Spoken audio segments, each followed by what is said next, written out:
Good morning, everybody. I'm going to seek to involve you in this. I'm actually not going to be standing behind a lectern, and I'm not, at the moment at least, going to pick on any one of you, but that is a possibility in the next half an hour. My contention is that, I should first of all say, my team's focus is very much on police and crime commissioners and their offices. Significant change in the landscape some 3.5 years ago. You'll all know that we have PCC elections in just a couple of weeks. So that's absolutely the focus that I'm going to adopt. And I'm going to here focus on 3 areas and invite your thoughts on each of these 3 areas in turn. First of all, the way in which the governance structure that we now have in place has an impact, both positive potentially and negative, on public confidence in policing more broadly. So first of all, it's the governance structure. Secondly, I'm going to look at the representative nature or otherwise of police and crime commissioners and potentially their teams. I can see one element of audience participation already. So Rachel, I'll come back to you to say a few words on that just a little bit later. And the third area that I'm going to be looking at is engagement with largely the public, but actually engagement goes beyond just that very tightly defined group of the public. So audience participation very much welcome. I trust you haven't arrived with rotten eggs or tomatoes, so I think I'm physically safe, but I accept I may not be verbally safe, and I'm entirely encouraging you on that. So let's start with governance. I believe that there are 2 particular areas where the current landscape has an impact on public confidence in policing.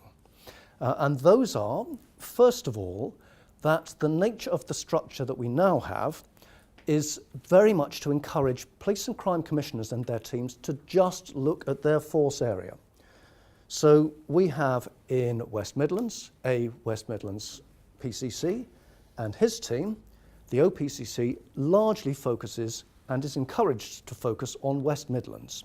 That means that all the good work that we've heard about here and elsewhere about sharing good practice, actually PCCs and their teams are to some extent encouraged, or certainly they're not supported to look elsewhere. They are supported, they just answer in some way to a single police and crime panel. That single police and crime panel just looks at the PCC. I think that that presents a challenge in terms of that PCC and here in West Midlands, his team's understanding of what's good practice elsewhere. And I can give some concrete examples of that if you wish. The second element, and after this I'm going to throw it open for 5 minutes to either for you to challenge me or for you to remark on other aspects of the structure. The second element is that the term of office of a police and crime commissioner is for this first term 3.5 years, and subsequently it's 4 years. That means that the PCC is effectively answerable to the public only in that 4-year cycle. So you could suggest that a PCC can frankly do what he or she wishes for 3.5 years, and it's only when you get remotely near the election that the PCC needs to be at all considerate of what the public actually thinks about what he or she is doing. Right, have I stunned you all into complete and utter silence? So on the question of governance, and here I'm going to look for the microphone because I'm hoping to hand it to somebody, I'm going to take silence as acquiescence. So there's your challenge. Thank you, Bernard. My name's Javid. I'm from West Midlands Police, and we had the opportunity to speak briefly earlier. And I wonder if we could just expand on what we started to discuss, which was the democratic mandate for PCCs, which I think is directly linked to governance.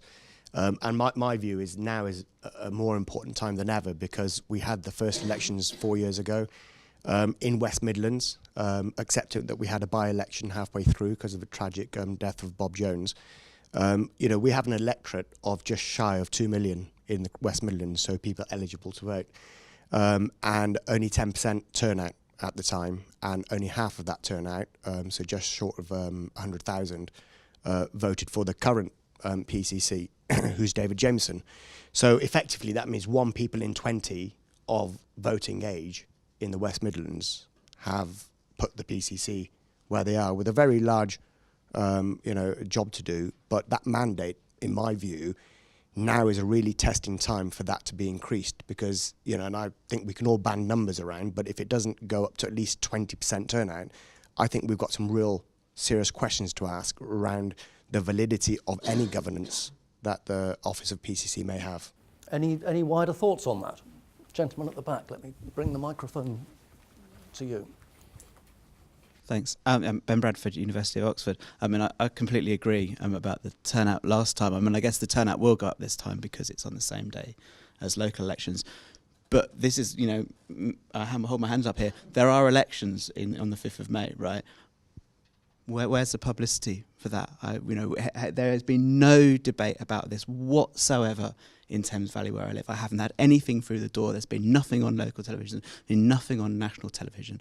So there might be a higher turnout because it's on the same day as the local elections, but the information that people have to make their decision is practically zero. And it's going to be, I suspect, rather overwhelmed by the European elections as well. I know for a fact that there is a Radio 4 piece coming up this week.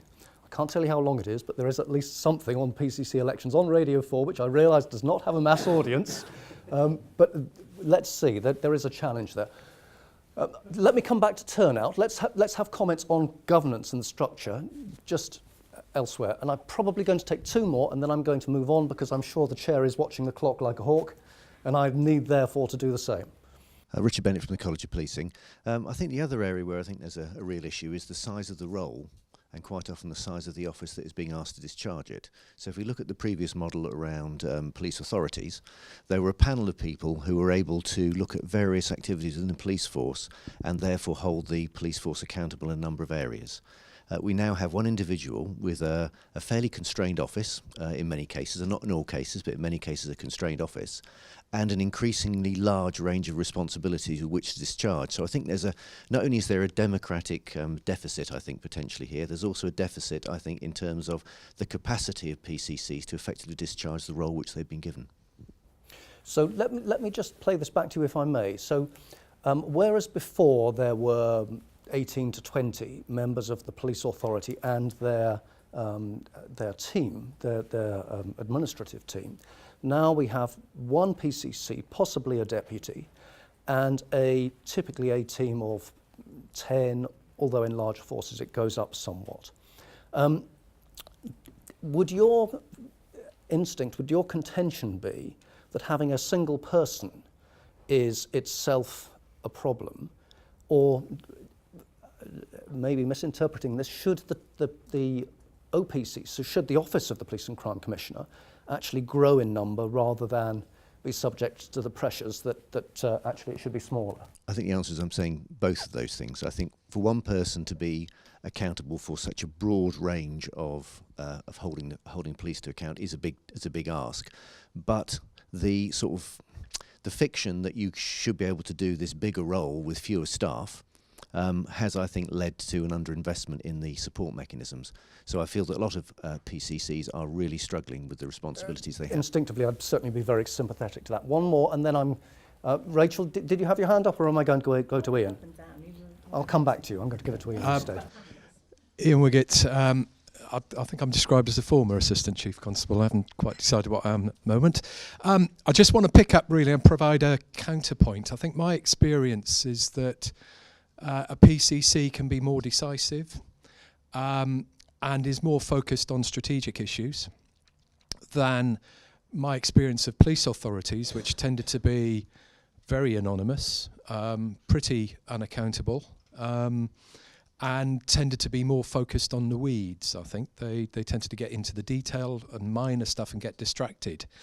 It very much depends on the PCC and the individual, so I think that's a factor which is difficult to control. Just picking up on some of the other points, I think most PCC officers have expanded since police authority days. I think some came in and made a few. There are more that have a few sweeping more changes. There are one or two that have reduced in number. So I think if you get the right individual, I think it can be a very productive relationship. But I think there is a a flaw in the system of 4 years, that's a bit of a lottery. I am going to need to move on here because there's pressure for time. So I will come back to you, Rachel. I can see that you're wanting to say. Let's pop that there for a second or two. So there's a range of elements just on that first of three, the governance landscape, that will play into research on confidence in policing and how the new governance structure, and it is still new and it is still bedding in, has an impact on that. The second area, now this is where none of you get away lightly, because what I'm going to ask you all to do is please stand up. So there's a little bit of exercise here. Right, this is about the representative nature or otherwise of the police and crime commissioners and their offices. We have a number of candidates that have already declared. What I'm going to do is start at 100 and increase in number at the point that we get to the number of PCC candidates that you think are currently declared, and they have until the 5th of April. When we get to the number that you think is the right number, please sit down. Okay, so I'm going to start at 100. 105, 110, 115, 120, 125, 130. Right, so where are we at the moment? About half the audience say we have 130 declared candidates. 135, 140, 145. Okay, so now we have about a third of the audience that say it's 145. 150, 155. Are you determined all to stand up? So, how many do you think? Based on the fact that, pretty much anybody can stand if they meet a particular threshold. I was thinking around 5 per seat. 40 seats, about 200. Yeah. 160. Last time I looked, it was 164. 165. 165. It's 165. There you go. So, thank you. You can now sit down. I do beg, Tank. I do apologise, Tank. You were outside my line of sight. I should go and stand over there. Next time, barrack me. Just barrack me when if I miss you. Okay. The point of that. This is again about public engagement. This is about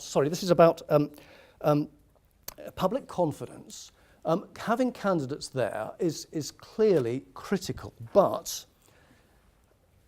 you're going to be asked to stand up 3 more times, I'm afraid. So there is some exercise here. So could you please again stand up? So the question this time is, what proportion of the declared candidates at the moment are female?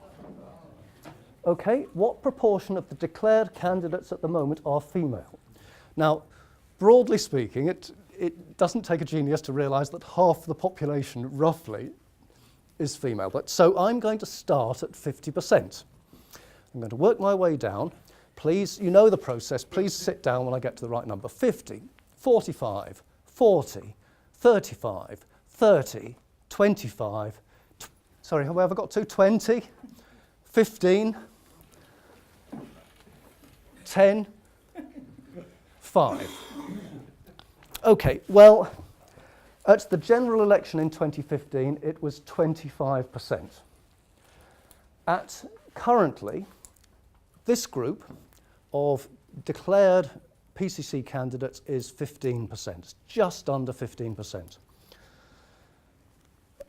There was a press article over the weekend that suggested, and I have to say I just report this, I express no comment either way, but suggested that a leading architect of the establishment of PCCs felt that women were more likely to make better PCCs. I'll declare my view. I actually think that whether you have an XX chromosome or a XY chromosome makes no difference whatsoever. And me and my team have been watching this for the last 3.5 years. If this architect's contention is that women make better PCCs, you'd think that the parties would have made more effort actually to get their party candidates as being PCCs. Why is this relevant to public confidence? Very simply, if you see that the individual who is holding the police locally to account is, and I'll use it's a slightly disparaging term here, but male, pale and stale, and they are certainly male, and I'm going to come on to the pale bit in a minute or two, and they are certainly, almost without exception, shall we say, over 50. That is a particular group that you've got. Right, I was going to actually ask you, I'm not going to get you to stand up the next time, I was going to ask you about ethnicity of the group. The honest answer of this 165 at the moment, I simply do not know, because there is no self-declaration of ethnicity. I can look at the group and I can take a view as to whether I think it is an ethnic mix. And bear in mind, this is those standing rather than those elected. And frankly, it is nowhere near. The list of 165 is nowhere near. There is not a cat in hell's chance, slightly negative metaphor, there is not the remotest chance that the PCCs, the 40 PCCs elected, are going to be remotely representative in the physical sense of the community that they are looking to serve and for the community for whom they are looking to hold their Chief Constable to account. Is that an issue in terms of public confidence? Right. Yes. Yes, so the answer is yes. The majority feeling is yes. Is there an outcry of yes? Are there any dissenters that want to say something on this? Dissenters or commenters? So it doesn't have to be dissent. A comment. I don't think the PCC concept really was thought through. Having read the original leaflet from the Policy Exchange, it was based around the idea of elected sheriffs in the United States, which is very different to here, and also doesn't affect most of the United States, to my knowledge. And then it became a fight within Whitehall between ACPO and the Home Office to make sure the PCC's role was so truncated it was almost worthless. And unfortunately, I think the PCC, which I observe, which is the West Midlands, has made almost no difference. And I think that's reflected in how many people are likely to vote in the forthcoming election. I think people have seen it to be a sham, and in sense of confidence, I don't personally think it will make any difference to the local election. I don't think many people will actually pick up that ballot paper and use it. It will be stuffed in the ballot box empty. And I think that's a shame, because it needs to be changed, the system of governance. The people who are still ruling the roost are the Home Office and the Home Secretary. Just comment and dissent, but not on the ethnicity point, but on the gender question. I'm not sure that you should assume that if it's understood that gender diversity would improve the performance of PCCs, that people would necessarily take the measures to make sure that the PCCs reflect gender diversity. Just because just because there's information out there that says a way forward is a better way forward does not mean that institutions and their cultures can easily shift towards them. On the trust issue and ethnicity, I think the more that the PCCs are not perceived to be, the more that they're perceived to be superficial or not acting particularly intelligently or with deep connection to the community, the more superficial differences of things like ethnicity or even gender diversity, I think, will matter in terms of the confidence and trust. I think any ethnicity can represent any community if that ethnicity or that individual seems to be doing a good job. It's when they seem to not be taking it seriously that then these other things matter. Entirely take the comment. There are instances. The key here for me is that this is one area where, again, those individuals, the 40 of them, they are actually quite powerful individuals, and they haven't really used their power to anything like their full extent yet. Some of them, I suspect, simply don't realise that they have that power, and maybe we'll see some further use of that power and growing power over the course of the next 4 years, but entirely valid points. One more, and then I am going to, because again, Tank is going to be watching the clock, and I need to watch the clock as well. So, Okay, thanks. I just think we're jumping the gun a bit in terms of some of the debate around PCCs. Taking a step back, I doubt many people in the public, and my guess would be less than 5% that actually voted, certainly in the West Midlands, actually understand the role and responsibilities of PCCs. And I fear we're about to go, after 4 years, into another election. You know, and I had a first-hand experience of this last Thursday when I was at a celebration. I was representing the Chief Constable, and Mr. Jameson was there representing the PCC's office. And the number of conversations where people came to me and said, what's his job? What does he do? So if the chief's not here, who's he? And I just think, 4 years on, you'd expect that the office of PCC would have actually established itself much more significantly than it has.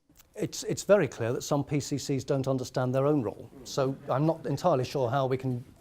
Go on, Rachel. Yeah, you're... Can I say something? Because I think there's several things. I think you're completely right, Jazz. I think that there's a massive democratic deficit where we're investing so much power into a single individual, and it's not just the power of the old police authority. There's a huge range of other powers that we've given to police and crime commissioners that, so, frankly, they don't seem to be aware of in some cases, and certainly the public aren't aware of them. And I think to expect people to understand what they're doing without even the government having the courtesy of issuing free post leaflets to people so they can understand what they're voting for, it is a major problem. I think in terms of governance and accountability, we've got another huge problem, which isn't. We've all talked about the role of the police and crime commissioner in relationship to the public, but what we've not talked about is the fact that the police and crime commissioner is supposed to be held to account by the police and crime panel, and this is very problematic because, in the same way that police authorities were made up of local councillors and a few odd add-ons. There you had a group of local councillors that sort of reflected the political makeup of an area holding a chief constable to account. Now you've got a group of local councillors who generally reflect the democratic colour of the local area, holding to account somebody who may well be of the same democratic colour as them. So instead of actually holding them to account, they're generally tending to rubber stamp what they say.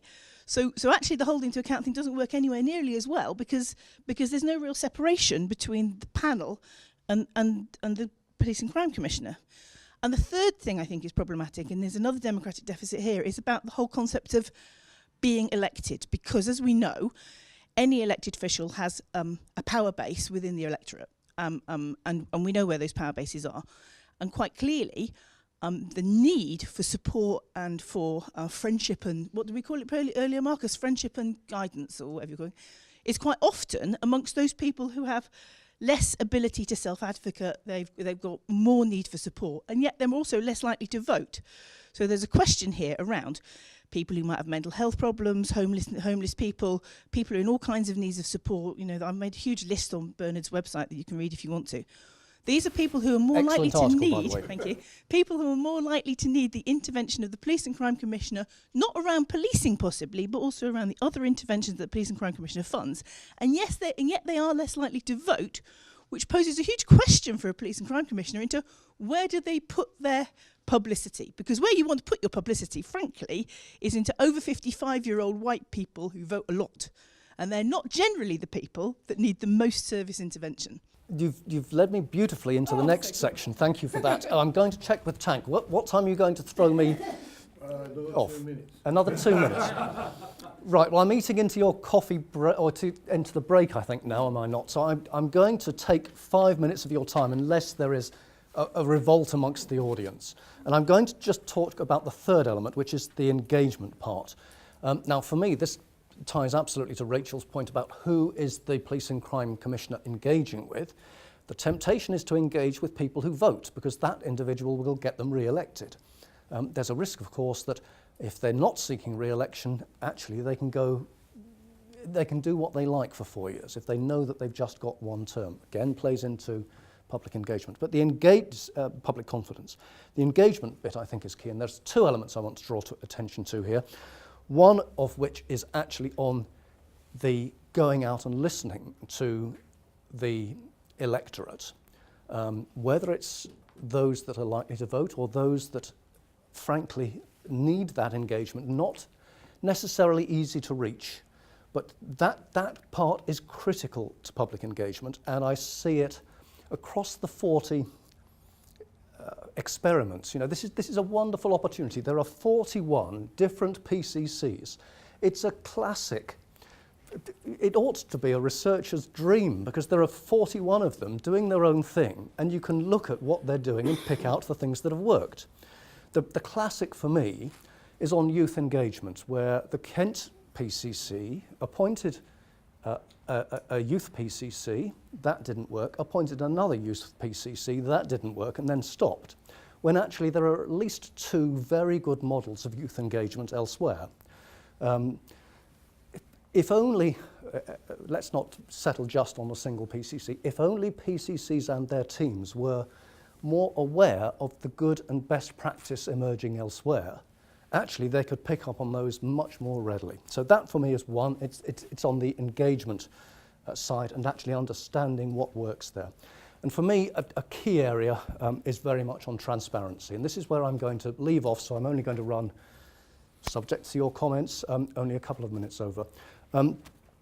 My organisation is COPAC. We monitor broadly what PCCs are doing.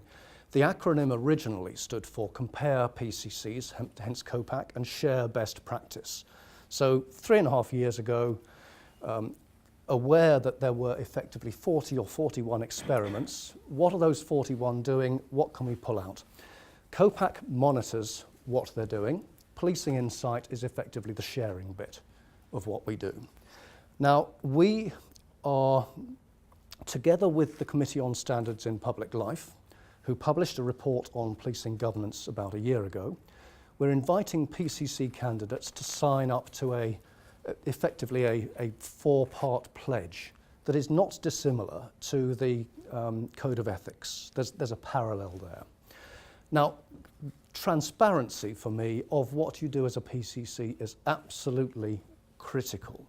You need to disclose your interests, you know, which clubs are you a member of at the very least, you know, where do you generate your other income from. You need to publish your decisions, all that sort of thing. Many PCCs and their officers are simply not even meeting that statutory requirement, and indeed we have a quality mark that we publish that shows that roughly at the moment half of all PCCs are meeting that statutory requirement and roughly half of them are not. So engagement, critical in terms of public confidence, comes from the active part of going out and looking for and engaging with and listening to and showing that you're listening to the hard-to-reach groups and others, but also being transparent in what you're doing. So PCCs certainly, to my mind, have a very long way to go on that as well, and I'm sure that will feature in the research that's going on this. Any comments, if Tank allows? Just one really, which is around the engagement piece. And in some ways, it's an impossible task they've been given. So you take poor old David Jameson, who's got 3 million people, plus the people that travel there. He's supposed to be able to take a view from. And you compare that to, say, an MP's constituency and those sort of things. So for one individual, and even with a decent office, I think that engagement challenge is really, really hard. And you compare that to, say, the police force ability to be able to engage locally and that sort of thing is quite different. So I think that there's they're set up to fail if they're going to work through. They can engage with all communities throughout their period. I just think they're just never. From what we see, there are some PCCs who have a particularly difficult, you would imagine, task, who actually do a pretty darn good job of it. And there are other PCCs in relatively small areas who frankly are virtually invisible. I'm not going to mention any names here right now, but I certainly could do. You can't remember them. I can remember them actually, Rachel. You're going to get me to stop there. Yeah, please.